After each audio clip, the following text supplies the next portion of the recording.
Welcome to the slop farm. Enjoy the video. You start now. With the car off and keys out, put on gloves and open the glove box. Once open, press the glove box sides inward to clear the plastic stops and allow it to drop. Next, unclip or slide the small damped arm. This frees the glove box to lower completely.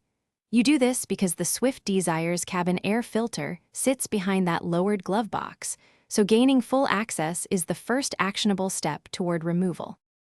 Once the glove box is down, locate the rectangular cover and press its retaining tabs to remove it. You'll hear clicks. Pull the old filter out straight towards you, paying attention to the arrow that shows airflow direction. This matters for reinstall. Inspect the filter for dirt, leaves, or mold and vacuum the cavity gently.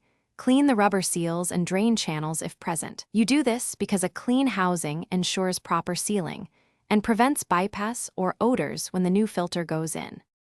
Insert the replacement filter aligned with the airflow arrow pointing toward the cabin. Slide it fully into the slot to seat the edges. Replace the cover until the tabs click, then raise the glove box back into position and reattach the damped arm and side stops so it closes normally. Finally, run the blower on high to confirm clear airflow and no rattles. If airflow is weak or you smell musty air, make sure the filter isn't upside down or crushed. Thanks for watching. Consider subscribing if we helped you today.